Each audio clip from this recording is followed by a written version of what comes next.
So welcome to our 2020 BOD May meeting. For our President's Report, two things.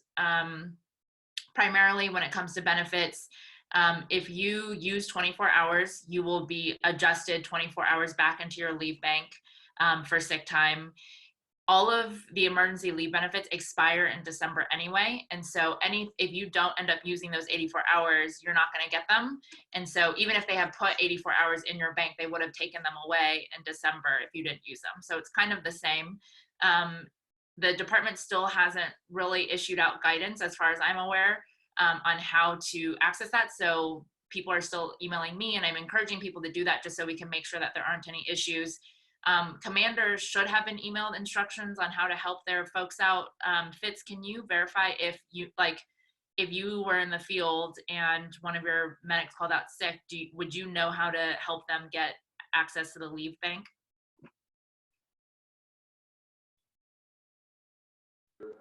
Thanks for calling me, though, and glad you're doing all right. Fitz, I just unmuted you, so can you say that again?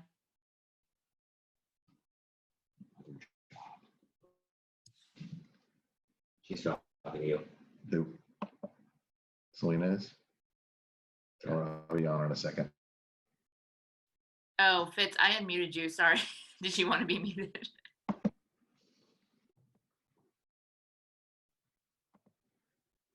Okay, Fitz. Let me know. Katie, what about you? Have you gotten anything on comms end? No, I haven't gotten anything. What I got from you when my staff member was sick, I can either approve nor deny if it worked, because he was too sick to ever get it filled out. So they did it via phone call with Leah. Mm-hmm. And she just emailed saying, based on our conversation, this is where we're at. And so that was how they ended up doing that one, because we were never able to get the paperwork filled out. Sounds good. So continue to email me if y'all have any questions, or if y'all hear of any medics who need to use that sick bank. And I'm going to follow up with everybody who I know has tried to use it and make sure that they got that adjusted in their time card. I know there have been a lot of errors, just this is a brand new thing, so that's to be expected. But as long as they're willing to fix it, then that's, good by us. We hired a publicist in. Hey, Selena. Hey, Fitz. I'm sorry about that. What I've done, I've already had one employee come and ask me about it. And what I do is I immediately forward that information over to Leah Snow. Okay. And she takes care of the coding and makes sure everything's right. She's the point of contact for us for command. Once our employee notifies us they want to use that alternate sick time, we're just supposed to immediately funnel it over to her, and she takes care of it. Okay. That sounds good. That's all they need to do. I think that, commanders could go a step further and email the form over, but I've heard, the form has changed once now. So Leah is definitely the person who's the most on top of things. So as long as people are getting, quick responses from her, and I think they are.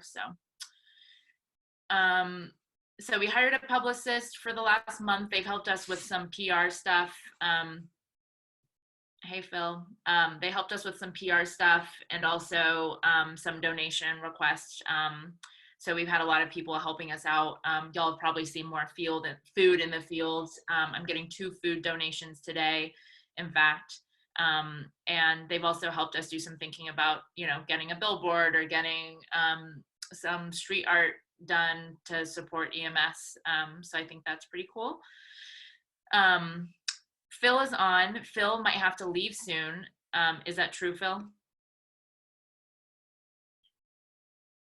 I have about 5-10 minutes. Okay. So since Phil only has about 5 to 10 minutes, why don't we let him go ahead and do his presentation about the IA Med conference. Phil, you want to go ahead and talk about that real fast? Yeah, sure. Thanks for letting me jump in, guys. I'm out here doing the mobile swabbing.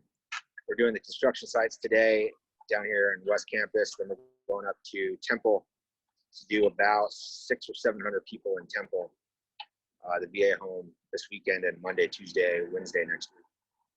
So anyways, the IA Med conference is a generic FPC, CCPC, CFRN. Any paramedic can take the conference. It's just a standard conference, but it's geared more towards that critical care, flight care, FPC, PL6 level medicine. What I'm looking for really is, because we know our department won't sponsor us. I tried, they shut us down pretty quick. Would be for the association to sponsor us. I talked with the directors of the conference, and they're willing to accept an association sponsorship as our department sponsorship, which would cut the cost of anybody that wants to take the conference from $147 down to $50. And then they said it's 10 people for that. Right now we have 6 people on C-Shift Rescue that are going to participate in it. So really only 3 more from the field to get that cost down to $50. Beyond that, it would be, if they said if we got above 20, they would give us a 10% kickback, I guess lack of another term, for us to use for our charity, our funding, however you want to do that. So it'd be $45 for the conference, and $5 to our paramedic relief fund, or wherever we want to put that money. That money would come out of pocket of the people that want to register. So the association's not going to pay for the conference. They would just act as, like we did for our t-shirts, they would send out an invoice to myself and say, you owe the association $50 for the conference. And then once registration closes May 31st, we would send the invoice, all the money that we collected, to IAMED for the appropriate amount of people, type of a deal. Go ahead, Shannon.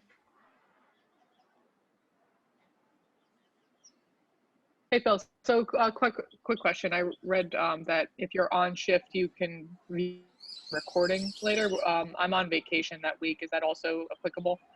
So it's So I could just watch it at a later time and get the CEUs?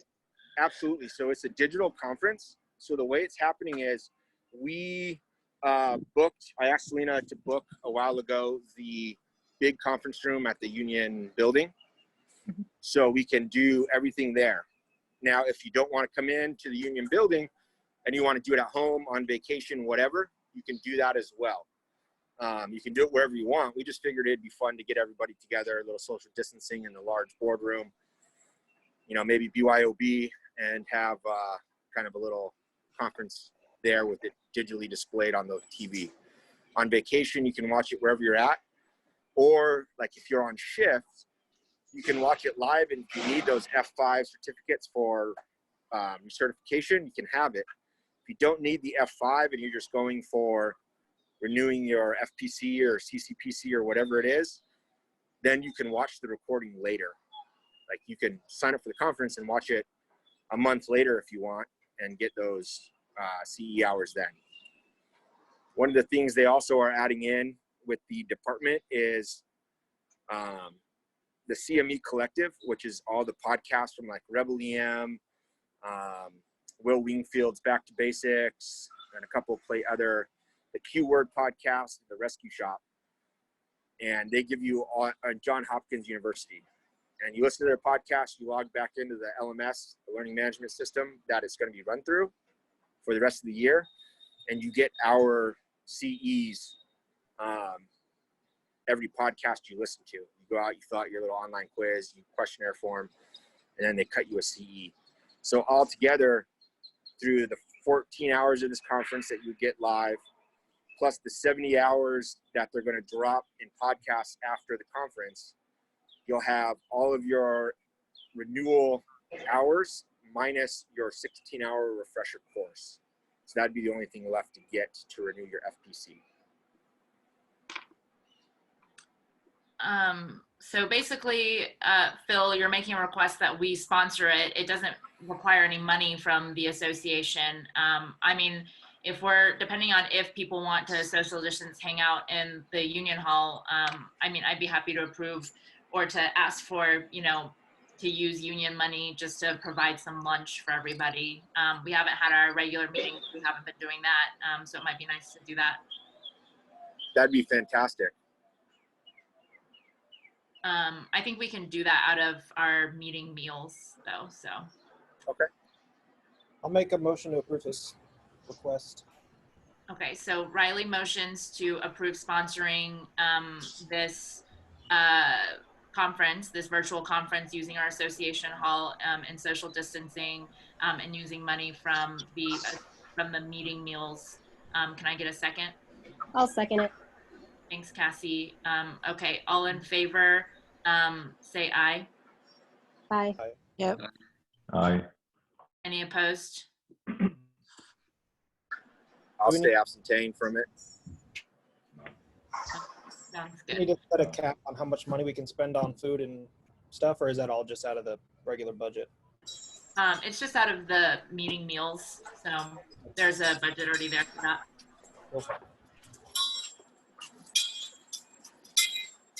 Okay, so thank you, Phil. Stay on as long as you can. Are you doing I will. construction workers in Temple as well, or is that the VA that you're doing? No, this is the both West Campus construction sites in Austin. How many people are you doing? At this first site this morning, we're doing 162. And then tomorrow, I believe we're doing 200 and some change. And then Temple is 568 patients. And then we have to do all of the staff for the VA in Temple as well. Wow. So it's going to be well into the 700s. Godspeed. All right. Well, Heather Phillips is yelling at me to get back to work, so I got to go. Okay, sounds good. Thanks for hopping on.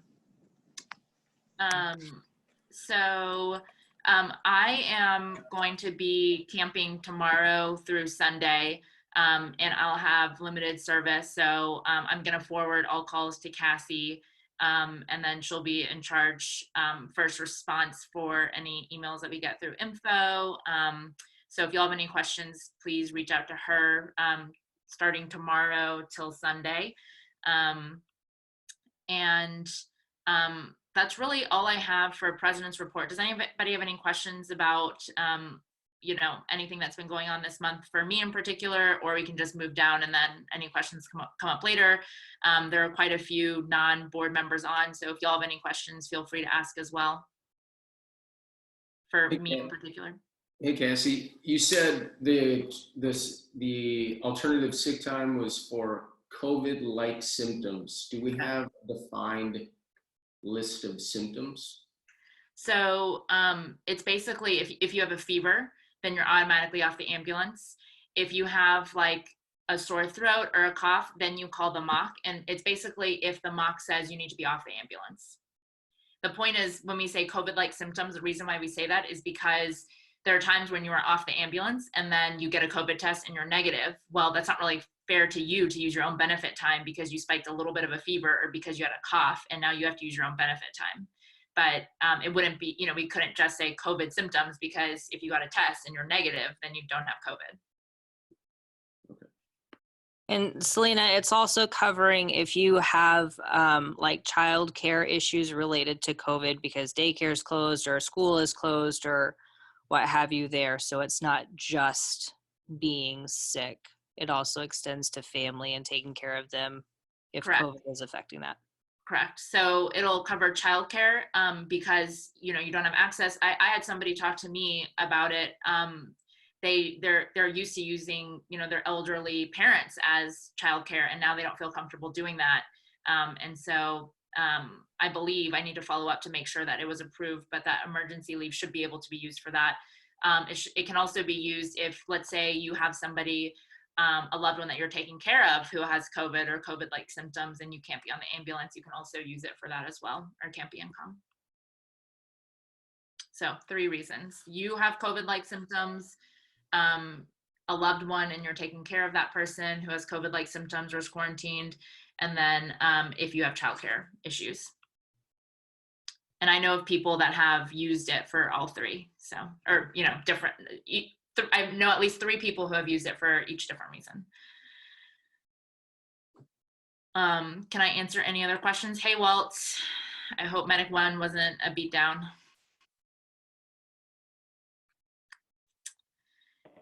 That wasn't bad at all, thanks. Good. So as far as the PAC goes, and I'm just moving down the agenda, We are starting to cut our runoff checks. We're not going to actively campaign on these things because, I mean, we are actually very focused on COVID-19 and these races. You know, one of the races that we selected, and they made the runoff, but they're probably not going to win. The other ones, there are just no races that are particularly very impactful for us. So like, for example, there aren't any city council members up, there aren't any state reps up. All the people that are up are very tangentially related, and we are supporting these people because, you know, in the political landscape, it makes sense to support them. So we're not going to put in a lot of effort into this runoff. As far as other political activities, we're going to talk about it later, but I've already started setting up meetings with city council members to talk about what we want our priorities to be for the next budget.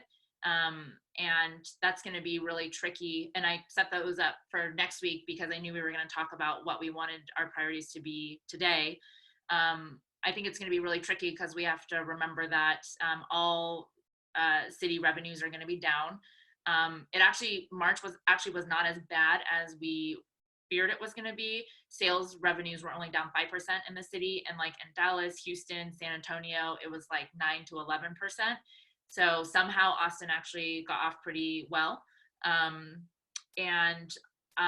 You know, according to people like Felipe, who I trust in real estate, the residential property taxes should not, I mean, we shouldn't see any drops in the market. And so we think that property taxes will hold pretty good.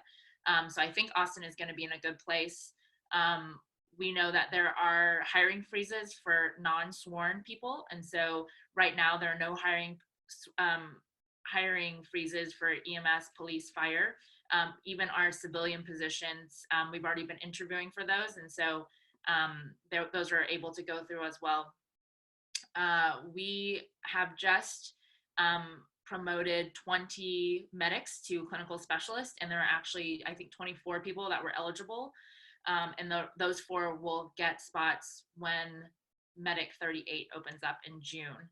They're trying to figure out right now if they can push all 28. There are 4 holdovers from the last process. They're seeing if they can get all 28 in one class, but that's the largest class that they will have ever done. And depending on what happens with the next medic class, that is looking like it's being pushed back because they're having some issues sorting out what the interview is going to look like in COVID-19.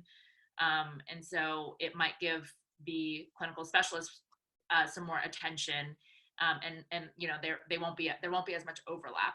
So we're just waiting to hear if the department thinks they can support it and the OMD thinks that they can support having all 28 people in one class.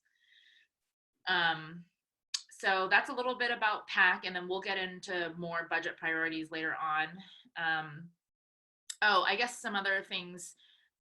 So we presented to the department our drug testing grievance. And so as a reminder, basically, we don't believe that they should be allowed to drug test us post if there's a drug log discrepancy, because the contract specifically says that they can only drug test us for random, for reasonable suspicion, and that is going through the checklist, and then also for post-accident, but there's nothing in there that talks about drug log discrepancies, and the contract specifically says it overrules any policies. And I actually, you know, talking to people, I've heard a lot of times in which I don't think that we would have wanted them to be drug tested for a drug log discrepancy because it's not really a valid reason. There wasn't actually a discrepancy, as it turns out. So the department needs to respond to us by May 15th, or else we start arbitration. What the lawyer and I came up with as a response is we agree that we should allow for some kind of testing, but it needs to be in contract. And so we have offered to the department that, you know, very, very narrow terms in which they can drug test us for drug log discrepancies, but they can only do oral swabs. So that's one of the ways we're trying to introduce oral swabs as the only method. And hopefully, you know, that can be another way to get them comfortable with it until we bargain again. The good thing is that when we go into negotiations, they will have to bargain for this, because this agreement that we'll come up with the department will end before our next contract goes into place. And so they will have to actually bargain for that. So that means that they have something they'll want to give up. So hopefully we actually have something to work with in negotiations when it comes to drug testing next year. Whereas in the past, we really didn't have anything that we could give them. 23 years that right. Can I add one more thing for that bargaining? I talked with Piker, and I know one of the things that the department really wants is, as it stands right now for your physical, what they would really like it is through wellness for our annual physical, and I don't think that we're going to approve that. But as it stands, it's literally any doctor that can approve you. So a dentist or a chiropractor could say you're good to go as well. So if that's something we're comfortable negotiating to it being like a family practice or a PCP, that's something that the department is gunning for as well that we can keep in mind. Just a heads up. Thank you. And let's see. So secretary's report, I sent out our March's, our April's meeting notes that Matt did. Can I get a motion to approve those minutes? Motion to approve. Thank you, Kalinowski. Can I get a second? I'll second it. Thanks. All in favor, just raise your hand or say aye if your video is not available. Aye. Aye. Aye. Any opposed? Okay. So treasurer's report, Ty said he'll get us his report as soon as he has it. Obviously, he just had a baby, so we'll give him as much space as he needs. But everything looked like it went really well for him and his baby. Emma's doing really well. Katie, I don't know if you've been in touch with him a little bit more about it, but it seems like everything's good. Yeah, nope. She was induced. It failed. She had a C-section. Kiddo came out big, fat, chunky, and they seem to be doing good. Great. Love to hear that. So we'll get our numbers there. I will say that right now we're sitting at in our general about 160,000. So we're, obviously we're just not spending very much money. I'm not really getting out there where you don't have meetings that we're spending money on. And so we do have, we do have extra money. So definitely think about ways that you think that we can use it to improve the life of our workforce. And we have a few ideas coming up that we'll, talk about. And then another thing is in our relief fund, we have, I think, $120,000. And at the beginning of this year, we started out with like $40,000. So we've actually raised, what is that? 40 to 100, what is that? Can anybody do the math for me? I forgot even how much I said. I think we've raised almost $80,000 through our relief fund efforts. So that's really crazy. My handwriting is terrible, so I'm actually having a volunteer write really nice handwritten thank you notes, and then we'll just take photos and email them to people who have contributed over $1,000 to us, because that's very generous of them.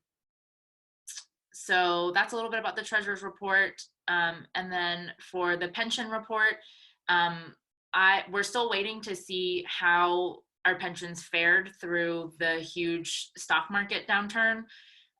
It's still not picking up. And I think that people were hoping that once we had a plan of how to reopen the economy, that things would be more favorable.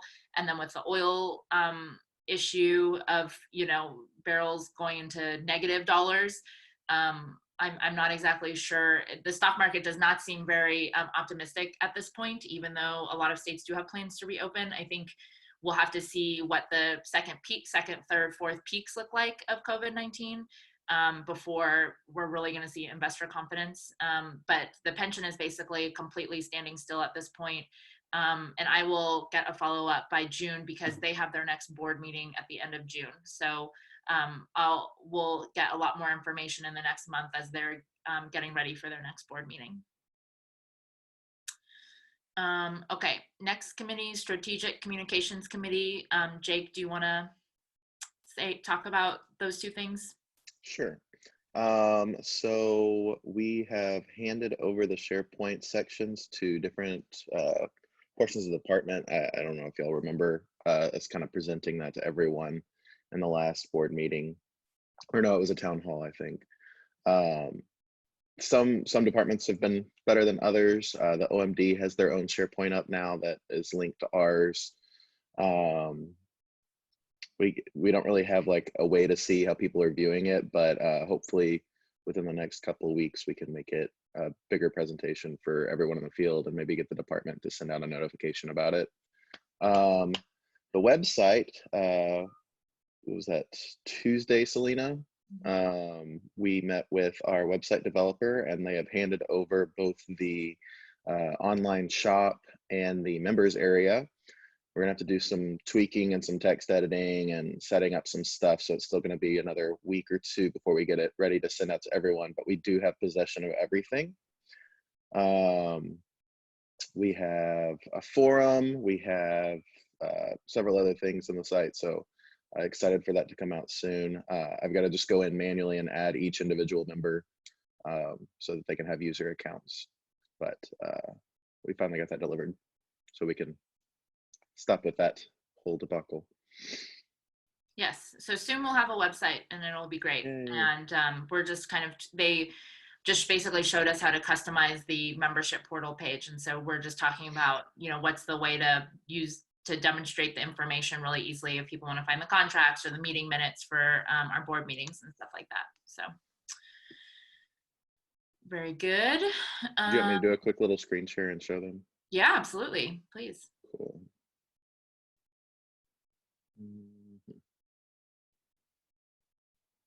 Y'all see it okay? Mm-hmm. Cool. So it's the membership area. We've got kind of a blog area so Selena can make posts about what's going on. There's a forum area. It's all stock text right now. We haven't really customized anything, but there's a forum right there. There's the station locations. It'll have the access codes, everything in there. We've got links to all of our benefits down at the bottom. So it's pretty simple right now, but we're going to add a lot more information to it.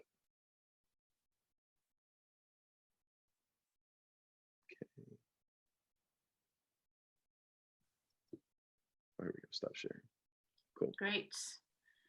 And then I'm going to send a board meeting update tomorrow, and then we'll also release our SharePoint then as well. The department is sending out a notice. Chief Brown told me that he told Melissa to send one out, but for some reason it hasn't gone out yet, but that should be forthcoming.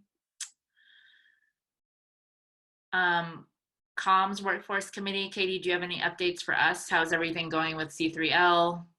What's going on? No changes there. It's pretty much been ironed out and is going pretty smooth. As you can see from the daily reports, there's still paramedic initiating refusals and catching a number of COVID alerts. We're also getting not phone calls from the public necessarily, but phone calls from like other agencies with questions about COVID. So they're handling those.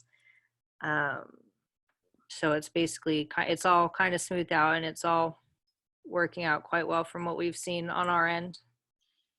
Katie, is it, I know before having the C3L was really increasing your workload because you have to like monitor the calls. Have they figured out a way that like it's not increasing your workload? I think it's just kind of balanced out. People are more used to how it's going to work. The mock guys have their kind of system and flow down better because before it was still trying to figure out what they needed to ask and how they needed to ask it and that kind of thing. So they seem to have that kind of worked out. Call volume is down a little bit now. So I don't know that it's necessarily less, but it's just kind of evened itself out overall. It's just a lot smoother in all aspects. So from that point of view, it is better for sure. Do you feel like call volume is still down a little bit, like just feeling wise?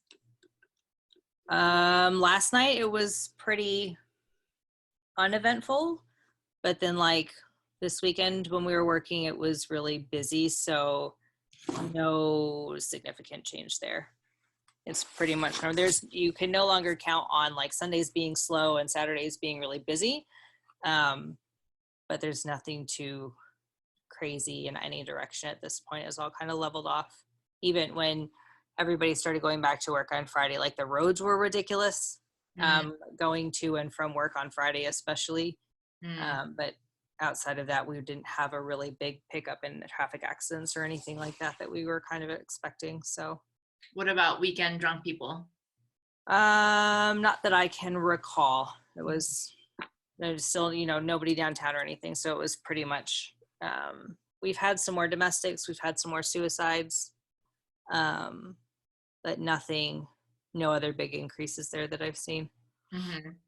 I was listening to a podcast, This American Life, and they were saying that they had some paramedics on, and it was fucking awful. I mean, one medic said that in a 16-hour shift, she did 13 cardiac arrests, and that they were having over like 300 cardiac arrests a day, which is like 3 times as much as they were normally getting. Are we seeing the level of cardiac arrests here too yet?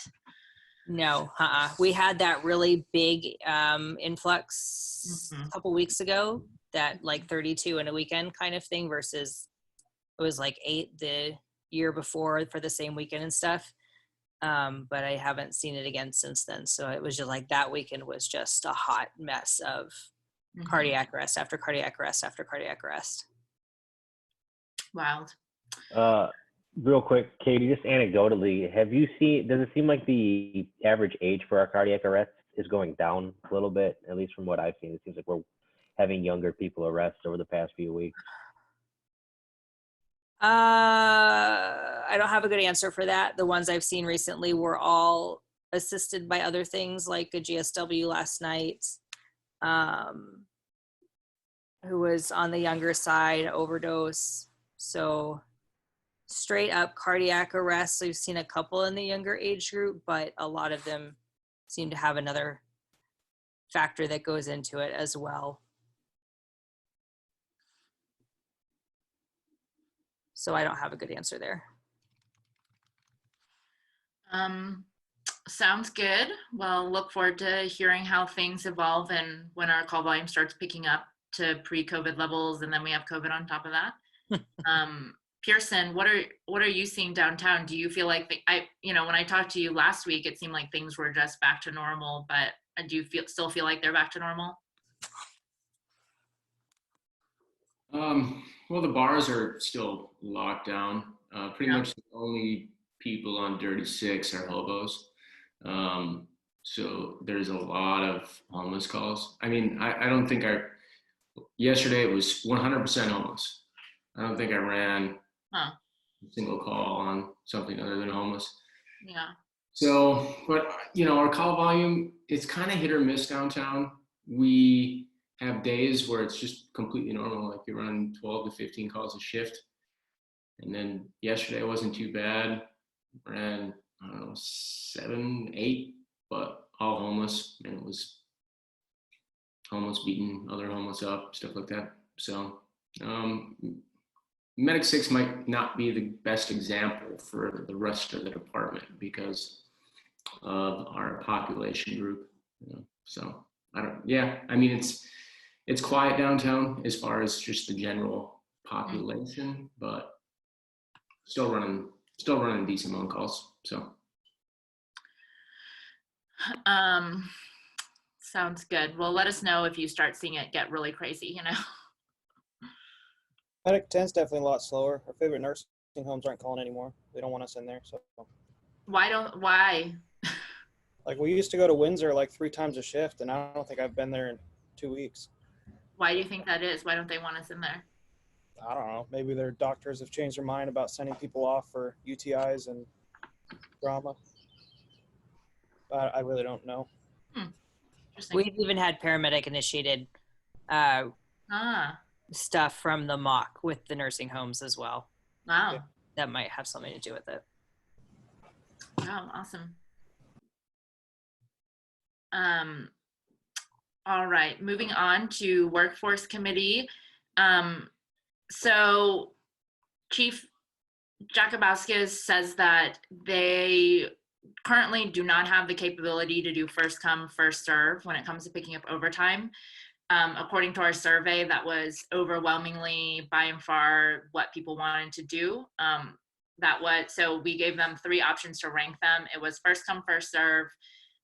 If you have the most amount of overtime hours, you get to pick overtime first. If you have the least amount of hours, you get to pick overtime first. And recently, now that, COVID-19, we're not seeing the crazy spikes that we were waiting for. People have started to think about, things that they cared about before COVID-19. And this is one of those things, especially because overtime has basically completely dried up. So they can't do it. Like they are actually having to go to telestaff their rep and see how they can do it. But they think there should be a way, and so they're looking into that. There's going to be an OSM in June, and they're anticipating rolling out OCP changes in the fall, and we'll keep pushing them on that. So we are working on that. I think right now OCP is not as dire as it was when, we were exhausting the 3 people we had, but now we're not touching it as much. So I think that is a little bit on the back burner in people's minds. Does anybody have anything to say about the workforce committee report? Real quick, have they officially changed sick call out time to 7:30, or is it still technically 6:30? Because I don't think I've seen anything about that. That's a good point, Cassie. I will follow up. I think it's still technically 6:30 because they haven't put out anything different. Oh, go ahead. Go ahead, Riley. Do you have the results from the survey? Yeah. I'd just be interested in seeing it if you. Yeah, absolutely. Let me pull it up. Hey, while you're pulling it up, Selena, Yeah. are we dealing with new business for workforce committee, or are we going to wait till all the reports are in and then do new business? You mean like talking about budget priorities, or what other new Well, I business? mean, run through everything, other topics that you want to hit on as far as reports, and then to deal with new business. I have a couple of questions that are workforce committee related. You can either ask here or you can wait. We basically only have paramedic relief fund before we go into new business. So. Okay, well, I'll wait. That's fine. Okay. Okay, I am pulling it up right now. Let's see. Results, reports, preview. Okay, let me share this. Share screen.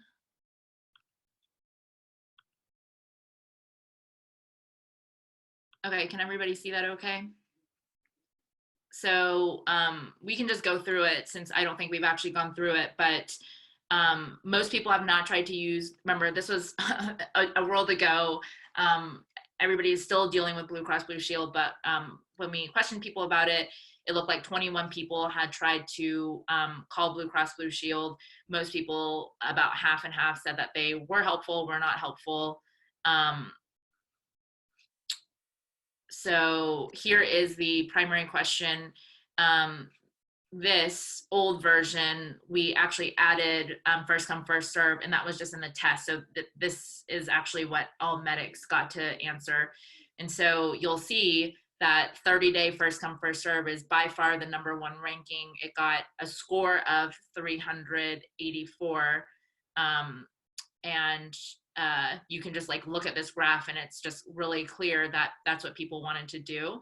I think the interesting thing is most overtime worked gets picked first versus least overtime worked gets picked first. It's actually almost dead even with the tiniest lead to most overtime. So actually the way that we're doing it now is like a very tiny bit more popular, but it's interesting to me that it's actually very evenly split between the two.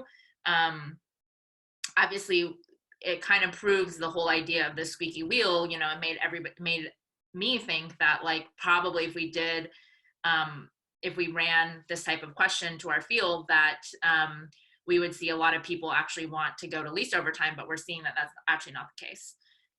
So that was an interesting result to me, but definitely people like the 30-day first come, first serve.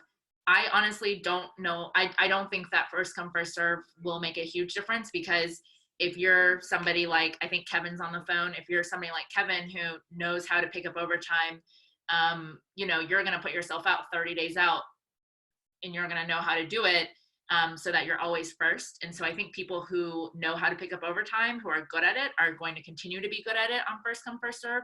But I think there's this idea that at least everybody has a shot and everybody can try to learn how to game the system, or, you know, be good at the system to get that overtime.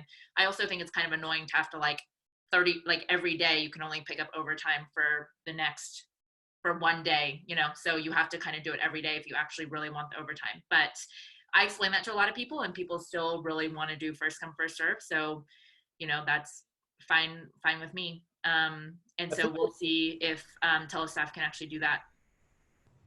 Is there any confusion about how that's going to, when I thought of it, I thought that meant scheduling would send out, you know, whatever overtime is available, like in an email, and that it would be first come, first serve, like how it is, you know, 3 days in advance, where they send out, you know, in 3 days, this is what we have. Like, I think having to do it through telestaff would, I mean, it just becomes a game at that point. It has nothing to do with seniority or least or most or any sort of, you know, it's just whoever can get on there fast enough and poke the buttons on their phone, you know? Yep. But I think that it's the idea that you can play the game, but a lot of people right now, like in the current system, if you don't pick up any overtime, you can't even play the game. You can't even try to get that overtime. Yeah. Any other comments on that issue? So I will keep pestering Chief Jacobaskis for a response on what telestaff says, and I will let y'all know. And I will also keep pushing on the OCP change. Okay. Now the really fun stuff, Paramedic Relief Fund. So Shannon sent to the board the toiletry drop kit, I guess is what we're calling it. And it looks really great. And so we're gonna need help distributing it. I've actually created, and I should have sent out, so EMS week is the 17th to the 22nd. I've confirmed with the hospitals that they're not gonna do food. That makes sense. We don't really, I mean, nobody is doing, you know, nobody in the city is doing buffets. And especially, I don't really want like people who are nurses, who are not professional caterers, not professional people in food, serving us lunches.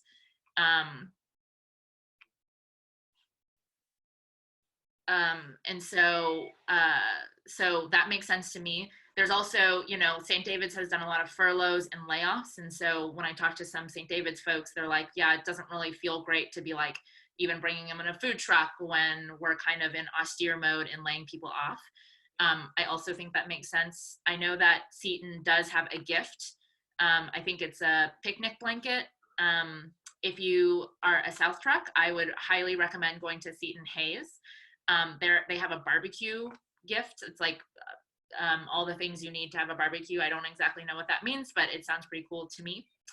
I'm trying to encourage them to have some Central and North too of those things. But obviously, as you'll know, a lot of people have offered to give us food. And so I've started setting up food. So we have food to be donated every day that week. I'm still working on getting something donated on Friday, but I don't think that that will be very hard. But I would love it if every board member could commit to helping distribute food and gifts at least one day during EMS week. And that just means going to the hospitals and going to some command stations and passing out stuff and answering questions. So I'll send that out after the board meeting, and everybody sign up for at least one day to do that. And it's just a few hours in the day, like around lunchtime. Does anybody have any, and Shannon has all the gifts now, so we'll work on how to distribute. I'm obviously going to be out every day helping, so depending on Shannon's schedule, I'll talk to her and we'll work on how to get stuff to everybody. Does anybody have any questions about EMS week this year? Oh, the other thing is I want to create like a Facebook frame so that people can have an EMS, like an Austin EMS Association specific EMS week frame. So I think that would be really cool. And does anybody else have any other questions about EMS week this year? So I spoke to Cassie a few days ago about maybe utilizing the station reps. You're the worst. And that way we can help distribute food, especially I know there's a lot of local restaurants that have wanted to donate, but we've been having an issue logistically to get them to stations. So if we could during EMS week have some station reps adopt a station, that could be a way to get things distributed without having to have everyone crowd into a break room, because that's probably not a good idea, or to show up unnecessarily at hospitals. So we can see if that could be utilized to implement. Sure. Sounds great.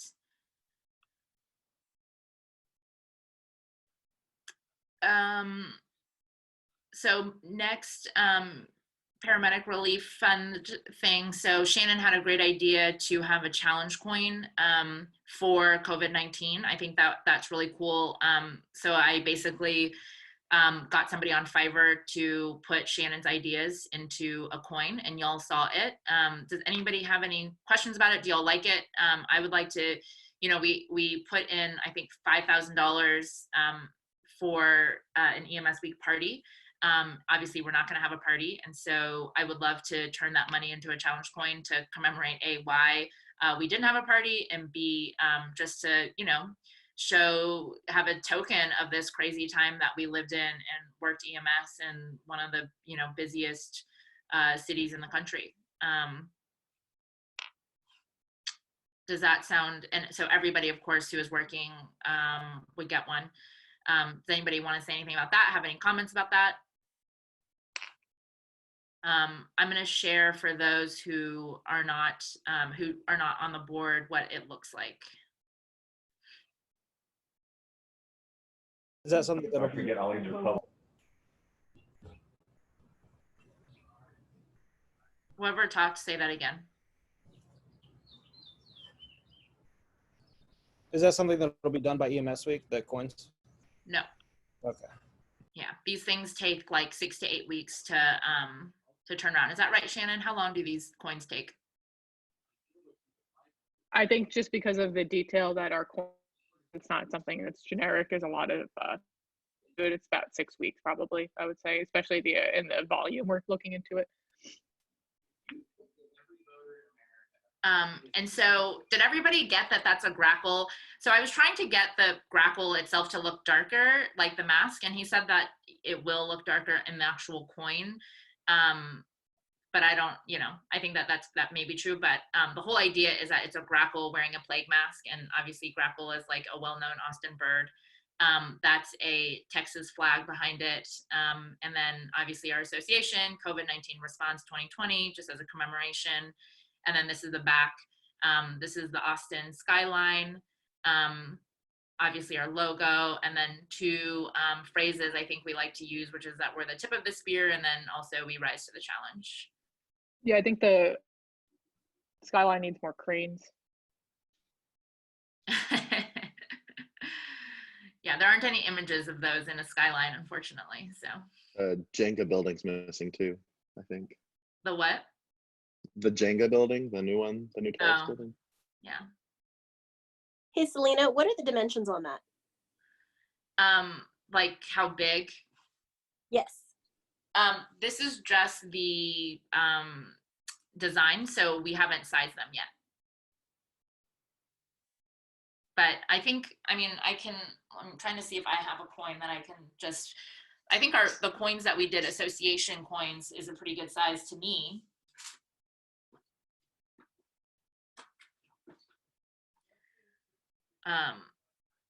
But it's usually like what, 2 or 3 inches, not very large.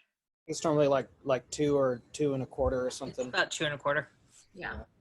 Why do you ask, Cassie? Just curious. Let's see, the one that we got last time was, I'm trying to see if I can find out, 1 and 1.75 inches, and that was like a pretty big coin too, I felt like, so probably wouldn't be larger than 2 inches. Yeah, it's about, this is the same size as our other coin, the cleat. Yeah, that's like freaking huge. I can't believe that's Yeah. that's not even 2 inches. Yeah, wild. So Matt is on the phone, but he cannot talk. He says we should buy an excess number so that we can hand them out to people outside the system to promote our response to the pandemic. I think that is a great idea. I just looked at when we did the EMS, the association coin, our total was 3,500 for 500. So I would like to make a motion to allocate $5,000, and that should be able to get us 600. And I think that would give us enough coins for everybody and excess for other people to let them know, what we did during COVID-19. And that can come directly out of the EMS week funds that we were going to spend on a party that we're not spending anymore. Does anybody have anything they want to say about that idea? Too. Say that again. Oh, sorry. I didn't know.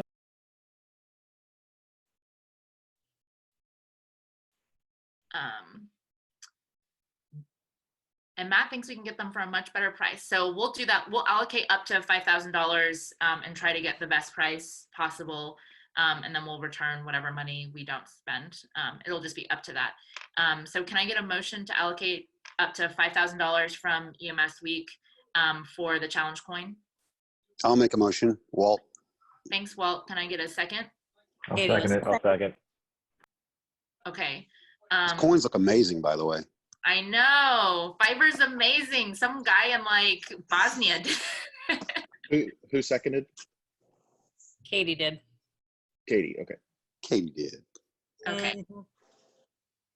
All in favor, say aye. Aye. Aye. Hi.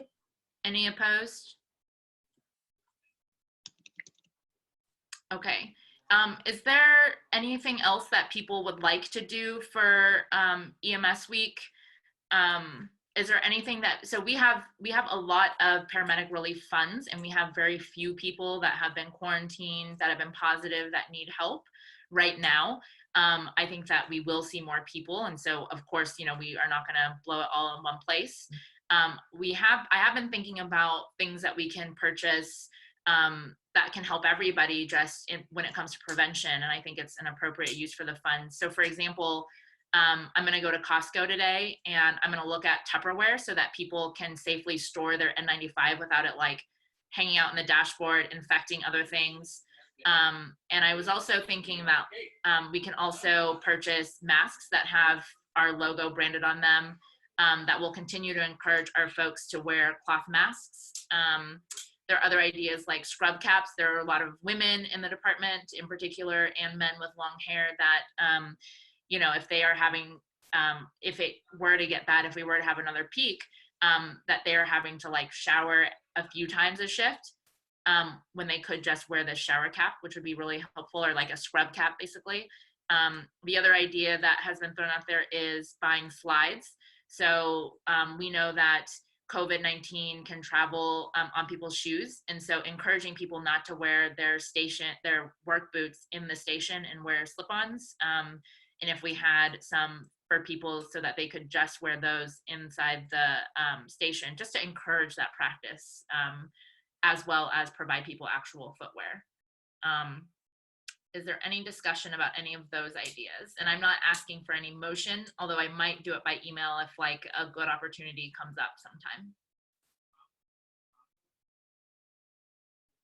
Were we talking about doing totes for boots at any point? I seem to remember that. You mean so that they're not like contaminating your car and everything, or? Yeah. I think that's a good idea. Are there any other things, any other swag things that we can buy to help people in the pandemic? I like the idea of a boot bag. I think the caps are great. The nurses have those hair caps, and they have the little buttons on the side so they can put their mask over the little button. I think that's a good idea for the females and people like Kalinowski with long hair. So Thanks for looking out, Matt. I appreciate it. Just for Kalinowski. Okay, so I want y'all to start thinking about things that we can spend our money on that will make everybody's lives better and help in this pandemic. So those are some ideas that have been brought forward so far, and please keep thinking. And if there are any others, you know, send them around in the group me or by email, and that would be great. So that is all we have in paramedic relief fund. So now we're going to go to new business. Right now we have one item to talk about budget request priorities. I think Fitz might have some other items, and then we are going to stop recording and then talk about those contracts, the other contract articles, and work through some of those. Fitz, do you want to talk about your other stuff, new business stuff, or do you want to jump into budget request priorities? If you want to do budget requests first, and we'll see if maybe some of these things dovetail into that, and I'll pick up afterwards. Okay. So the way that I have kind of framed our budget request priorities is thinking about three qualities. So number one, does it reduce, and this is about adding resources. And I think that we need to be mindful that for next year, we will both need to play defensive, but we should also be on the offense as well. So, you know, the fire department, the IAFF has actually put out a whole toolkit on what to do for fire in the post-COVID economy. And so they are staking out a purely defensive stance. You know, in their toolkit, they talk about layoffs, furloughs, and how to reduce those things and attacks on pension. I think that Austin and EMS in particular, we're lucky that we probably don't need to play too much defense, and we can actually be on the offense a little bit. I also just want to make a note that at the Public Safety Commission meeting on Monday, there was a motion to cut any new personnel from the fire department and the police department. And, you know, colloquially, those commissioners are basically often chosen by the unions. Usually city council will ask us, you know, if there's anybody that we think would be a good commissioner. So the fact that any one of them made that motion really tells me a lot about what's going on in the political landscape right now. I think that people are okay with contracting the size of the police department and fire department for very different reasons. For the police department, we know that, you know, the police did kill somebody who in Southeast Austin. I think all of us, if y'all have watched the videos, can see how that happened and understand why disarming somebody quickly is something that is pretty common. Usually it doesn't end up in a fatality. But there has been a lot of outrage because there was an investigation on police for racism, and that basically came out that nobody was willing to talk because they were afraid of retribution. And then on the fire department, I think people also are starting to be more vocal about how many fire trucks we actually need in Austin with decreasing fires. I think that some of the messaging about how 90% of what they do is EMS is, you know, really starting to penetrate. But I think that generally turning against 2 out of 3 of the members of public safety is not great for us either. I don't think that means that we are going to automatically get the resources that they are not asking to allocate towards the other departments. But those are just some of my thoughts on what I've seen recently. I do think we can play a little bit offensively. So the three values that I want to think about when we talk about different budget requests. One is, does it decrease our workload? So anything that we're asking for, is that really going to help everybody's workload, help our workload in general? 2, another big area I want to think about is it something that I can convince, that the association can convince city council that it would be good for them to do as well? So is it good for their district? Is it good for whatever motivates them politically? So for example, last year we were able to get community health paramedics because the city was dealing with a lot of cries for more mental health resources, and also for more homeless resources. And so community health paramedics actually can do both things. And so I think that's why, you know, if it's something that city council members actually want to work on, then it's a lot easier to get those things as well. And then the third thing is, I forgot what the third thing is right now. I'm sure I'll think about it, or I'll remember it once. It'd just be, the third thing is more ambulances, more ambulances, more ambulances. Well, that is actually a request. And then we're judging each request by these 3 categories. And so I forget what the third category is right now. I've been talking about them endlessly, and for some reason it's escaping me. Hey, Selena, Yes. do we still have Jim Wick on retainer to help craft our message, our political message for the for more resources like we did before the pandemic started, or is that kind of fallen by the wayside? Because I'm thinking that this kind of plays into our hands when it comes to asking for more resources, because you can sit there and claim civil unrest and that the police quash that down after a couple of weeks, or wildfires that are burning the city down at the wildland urban interface that goes away after a couple of weeks. This is something that doesn't go away after a couple of weeks. I think we really have the opportunity, and I know it's going to be a rough budget time, but that doesn't mean we don't ask for needed resources and focus the money on where the actual resources are needed. And I don't know if getting with Jim, and I mean, do we still have him on retainer, or is he still working with us? No, he has delivered his product. That is Okay. basically, I mean, we can use parts of it because, you know, he basically puts out just different organizations that we can contact. But he said if we wanted to continue to like have him on retainer to consult with him, we would have to pay more money. I mean, I can definitely approach him and just pick his brain. He, you know, is obviously happy to do that. Somebody else has offered to do some pro bono consulting for us too. I haven't really worked with him very much before, but I'm going to talk to him next week to see what he thinks. But yeah, I mean, I can definitely pick Jim's brain. I think that, you know, part of what you're talking about using COVID is definitely part of, you know, one of the categories, which is, is it something that city council is interested in providing for? So I mean, I definitely think that's part of the political calculation. So as far as the different requests that I've heard, these are the things that I've heard that we should be talking about. Request for more mock resources so that we can continue doing that through, or, you know, C3L. I'm just going to call it a paramedic consult line since we don't want it to be specifically tied to COVID, although right now primarily what they're doing is COVID, but we obviously want the program to continue later. So actually providing resources for the paramedic consult line. Continuing to ask for demand trucks to be converted to 24s and adding ambulances to stations that have the capability to add extra ambulances. And I also, more comm folks, and then also adding another district command group. So I talked to Chief Brown about, you know, what types of things would they not fight?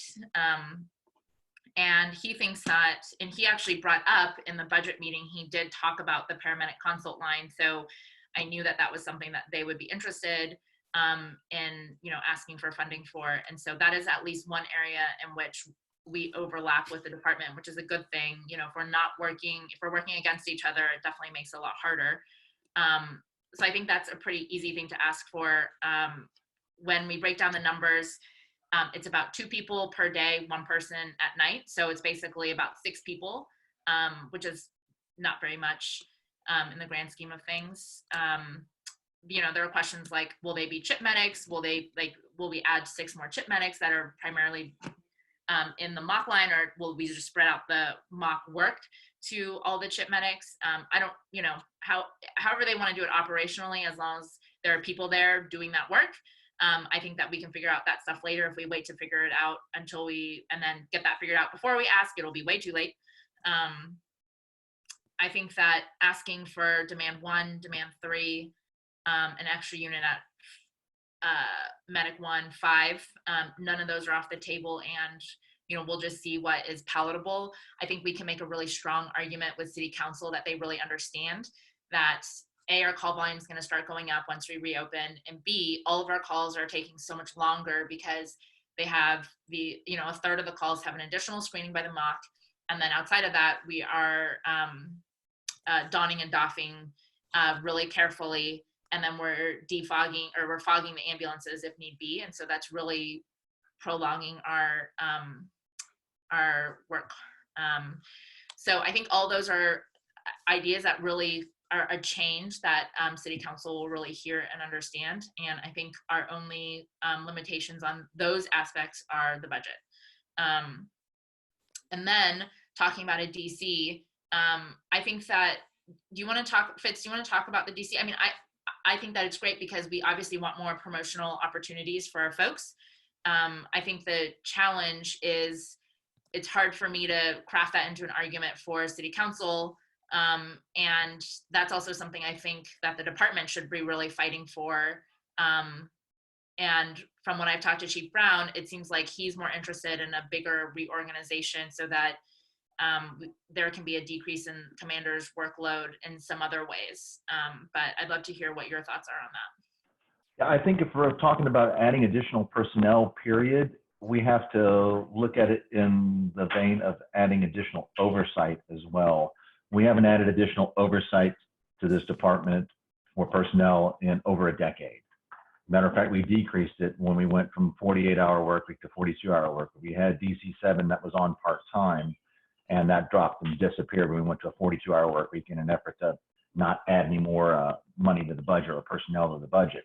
So having DC7 on right now, I think has shown there's some efficacy to it. And I think also having the DCs reassigned to the MOC, to the CCCL is an important part as well. I think we can build that out as if we're adding additional halftime unit, adding an additional halftime unit to demand 1, to demand 3, to adding another unit, part-time unit or full-time unit at Medic 1 and Medic 5. If we're adding additional frontline resources, we've got to add additional resources that do oversight of that. We can't just assume that we can scoop. Why does the MOC need to be a commander? I don't think the MOC needs to be a commander. I think there needs to be some supervisory role in the MOC itself, though. It has its own challenges over there. There are times that some of the MOC personnel will go ahead. A lot of the company there, I have worked with Richter, who's assigned over on the CCCL, and Lester, who are assigned over there right now. And there's frequently times where they have to get referred in to somebody else who's doing the MOC questioning. So you don't want it to be without a supervisory role. And I think it's just a good opportunity for us to put those 2 positions in there. I mean, again, it's trickled down to every position. You add 2 commanders, you basically added two medic positions, even if they weren't front line necessarily. But I think, if you're building out the MOC, I think, 3 personnel during the day and 1 or 2 personnel at night with a supervisory role added in there as well. And you can take the other half of those command personnel, if you ask for 4 of them, put 2 people working there 12-hour shifts, commanders working their 12-hour shifts, and then put on the other 2 commanders working on DC7. And again, you spread the workload out for all the command staff as far as supervisory stuff changing as well, especially with all the decon and everything. But I mean, I don't know. I'm not out in the street right now. I'm broke. And but we added 2 decon units, right? Say it again? But we added 2 decon units with Randy and Juan. Yeah, but they're not full-time and they're not everywhere at once either. So we have to look going forward, what is we all have to be realistic. We're not going back to some normal that we went to before. So we got to figure out what the normal is. Does that mean we have 4 people assigned to decon units on a 24-hour basis? Does that mean we make it the commander's job to be the decon units on a 24-hour basis? And if we're going to add that role to the command bag of other duties is assigned, that's cool. Let's make sure we have sufficient commanders to go ahead and fulfill that role. That's the only reason I'm saying that they don't have to be command positions, but I think if we look by adding higher up positions like that, we start to address promotional opportunities and we address a supervisory need that's just sorely been neglected over the past 5+, 10+ years. Why hasn't the department added a DC? Just because they can't get it in the budget? Why hasn't the department added ambulances to meet up with the growing number of people that live here? I don't have the answer to that one. They feel that they are, and I think it's probably a Jasper thing. He's more likely to ask for frontline resources that he can make an easy argument for, rather than supervisory resources that have, a more ethereal reasoning behind them. So I don't know. I can't answer that question for you, other than the fact that the people that are all working up at headquarters that make the decisions on the budget have never worked in the district command frontline positions, either and not in the field, and only one of them in communications. So, because I would just prefer us yelling for more ambulances, and then the department to say, if that's fine, you can have those ambulances, but you need to give us, extra extra commanders so that we can actually cover those ambulances. Right. I figure we yell for both. We ask for both. Yeah, I figure we ask for both and settle for the ambulances. You know, if worse comes to worse, I think that's the way we approach that. Ask for the entire, you know, soup to nuts dinner, and then if we only get the value meal, then we'll take the value meal. But I think we ask for the whole thing. Yeah. What if, Yeah, I mean, I think that's very reasonable. I mean, I assume that because they put on DC 7, then that would kind of be in their intention to continue that program, but I don't. That's kind of the way things have been done, especially with the demand trucks. You know, we put demand 10 on because we have extra folks. We demonstrate a need and the efficacy, and then we ask for it as a permanent resource later on. It's kind of the way the department's always done it.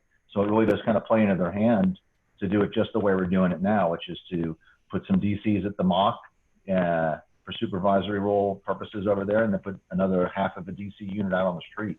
I mean, they're already making the case for us. Yeah, but I was just surprised that when I talked to Chief Brown, it didn't seem like that was something they were really interested in continuing. So Nothing surprising me with Chief Brown.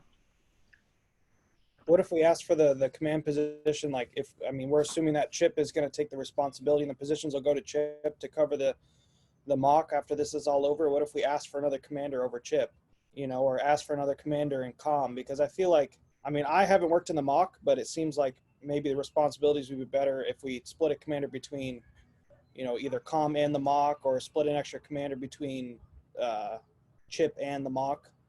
I think that we'd be better suited doing that. I mean, I think you're definitely right that there's only one commander over Chip, and he oversees a lot of people and a lot of things. And we've been talking about adding injury prevention into that, and then adding a commander that can kind of divide that up. You know. Yeah. And those are just assignments. You know, we ask for the positions, and the department kind of sprinkles with whatever rhyme, reason, or logic or illogic that they use to go ahead and put them where they want. Those are assignments.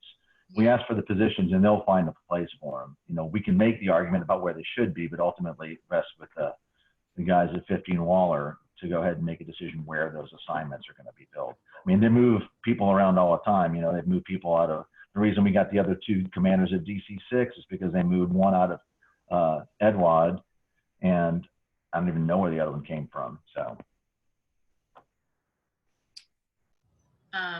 That sounds good. It sounds like we can advocate for all these three things and then just kind of see where the political chips fall. I'm going to spend some time next week and physically writing down all our requests. I sent a letter, I think at the beginning of COVID-19 to all the city council members asking for all the asking for pumps, vents, ultrasounds, all that stuff. And so I'll put it into a request similar to that we can start, using as our 2021 budget Bible. So I'll do that and then get feedback from y'all on that and include all three items. Is there anything else that y'all would like to ask for or all four items, including comm personnel? Katie, tell me about comms, what you think your needs are. People, Uh-huh. which then means that we need console positions. Because, right, do it. What do you mean? So right now we have 15 positions for people to sit at. The mock is using at least 4. Chip has 1, which then takes us down to 10 for comm to use. So if we add, Bloom's leaving, right? So the C3L can move in there. I don't know what they're doing with that room. We've heard so many things. I have no idea what scheduling's room is going to become at this point. What have you heard? I have heard everything from the nurse hotline to a sleep room to another agency to storage. I mean, it could be absolutely anything at this point. And depending on who you talk to, everybody has different plans for that room. So I have absolutely no idea what the plan is for that room right now. If the mock moved in there, that would be great. But if they didn't, all of our positions are currently filled. If everyone comes to work, vacation sick, all that kind of stuff. We have days right now where we are canceling like overtime for people to come in early or to stay late because we do not have the desks for them to sit at, especially when we're training. So yes, we need the people, but then we have to have somewhere for them to sit to do their job. If C3L completely took over the scheduling office, would that be enough room for new positions? Yes, it would be. How many positions do you think, like, what's your dream scenario? I mean, my dream scenario would be probably 16 people on a shift. And that includes position 1, which is command. So, and right now we have 15 when everybody's there. So that means like 2 positions per day. Yeah, well, that would be 1 because position 1 is command and that's a spot as well. So like if you include command, so 15, I mean, even if we just used every single spot we had available, that would be fantastic. So if you look at a budget, how many people would that be adding? That would be adding 12, I think. 12 people total. 12 Yeah. people total. Okay. Because that doesn't count like the people across the hall and whatnot. So I feel like it's 12. But I have not slept since 2:00 yesterday afternoon, so I may. Yeah, let's talk more about that. I'll call you when I work on the budget request one pager. Yeah, that's fine. Okay. Cool. Okay, Fitz, do you want to talk about your other new business item? It's more of a question for Workforce Committee, and it ties into the fact that vacation, it has to do with vacation, the fact that overtime's kind of scarce right now.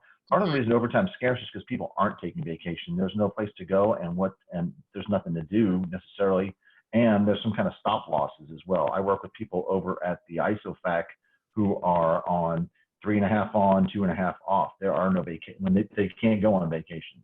They don't have somebody that's going to fill in for them. So as a result, people's vacation balances are maxing out and they're not accruing vacation, both exception vacation and regular vacation.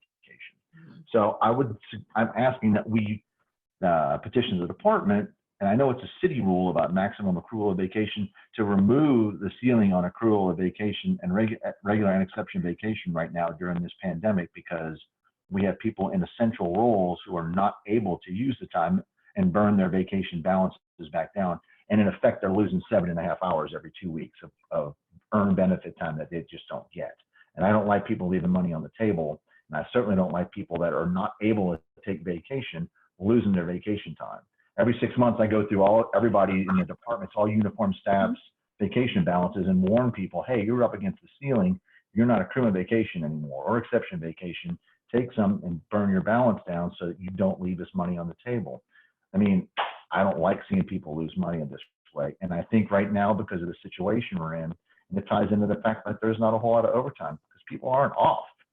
So people can't take off. We need to go ahead and not penalize these people for their sense of duty to the department and the organization. And congratulations, you get to this prestigious position and you get to earn this benefit time, but you get to not even earn your benefit time, basically burn it up as you every I know that Box with APA, he sent a letter to Kronk asking for that. So I will follow up with him on what response he got, and then we can start there. I think I would send a separate one because, again, if it was civil unrest, then I can see Box's thing holding more clout. If it was the city burning down on its edges, I can see the fire department sending that. This is neither one of the fire departments or the police department's battle. This is ours. And I think we need to be unique. They're not gonna only give it to EMS. If they give it to EMS, they'll give it to all public safety. You might be surprised. And we can make the argument. And we're not going to fight for the other guys. I'm not. I won't. They don't do that for us. And routinely over the decades that I've been part of this organization, they have not fought for us. So I don't see in any way, shape, or form. While we can be good friends, we're not family. And we need to fight for ourselves on this one. Yeah. Well, their request specifically included EMS and fire, so I will still follow up with him. And any feedback we get about what they're saying is going to be helpful if we do our own pitch, Right, I agree. And I think that probably will extend it to all public safety brands. I'll probably put it under one big umbrella because it It's always been my experience that when the city's going to do something shitty, they drop us under the public safety umbrella. But when the city's going to do something that benefits one part of public safety, they'll single out that person outside of public safety, fire, police, or EMS, and make them have the benefit and leave the other two kind of with empty hands. And usually it's us that has the empty hand. So I wouldn't suppose to think that they would not extend it to the other two. But again, I think we fight this on our own grounds. I can't speak, and I don't think we should speak for the overtime or vacation issues in the other public safety departments. That's just not our lane. Yeah, I'm just saying that Box has already sent an email, so just sharing information. Okay, is there any other new business or any other questions? Selena, I have something. The last time you talked to the Public Safety Commission, you talked about that they were paying to have the resource available to them. And they really didn't understand that. And I think now when we're talking about ventilators in hospital space, they're finally able to understand that. You're paying to have that ventilator available for a sick person. Mm-hmm. And ambulances are kind of the same thing. I think now they're going to be able to understand paying to have that ambulance available. Yeah. And it just seemed like they didn't understand that. And then my other thing was with like adding commanders and support staff. I mean, obviously for me, I'd like them to add 5 commanders so I can get promoted. Well, I don't know if that's necessarily the best thing to go about it, but when we're talking about adding support staff for decon and talking about adding support staff for other things, you know, when you take a look at the fire department, they have a chief, a captain, a lieutenant, they have a couple of firefighters, and then they have, you know, their civilian staff, hypothetically for like recruiting. That's what they have. They have all of these rank structures, and we don't really do that. We're like, oh, we've got a commander and willy-nilly, whatever we want. It's kind of like the academy. We have one commander, a bunch of captains up there, but we don't have any medic 2s. We don't have any medic 1s up there. So if we add stuff like support staff for 24, 48 hours or 24-hour shifts, and there's 4 or 5 support staff, we should have a commander, we should have a captain, we should have clinical specialists, and we should have medics in those roles. And it just seems more reasonable to me to ask for a rank structure like that. It's just my opinion. That's well received and sounds good. It's a good way to frame it and just to talk about it that way. There are a number of non-command staff working in the mock right now. Yes, yes. There are clinical specialists and other CHIP medics. But we can have a mix, of course. I just want to make sure that we know that like at least a third of that, if not more, is non-command staff. And I wasn't just necessarily talking about the mock. I'm talking about right, in general. I'm talking about if we're going to add support staff and that have that an actual department within the department, then we should have a rank structure associated with it. So, any other discussion? So I'm going to ask for somebody to call to adjourn the board meeting, and then we'll take a 5-minute break, and then we'll come back and we'll cancel the recording and then talk about those articles 7 through 11. It shouldn't take too long. Yeah, so okay, can I get somebody to motion to adjourn the board meeting? I'll make a motion to adjourn. All right. Second.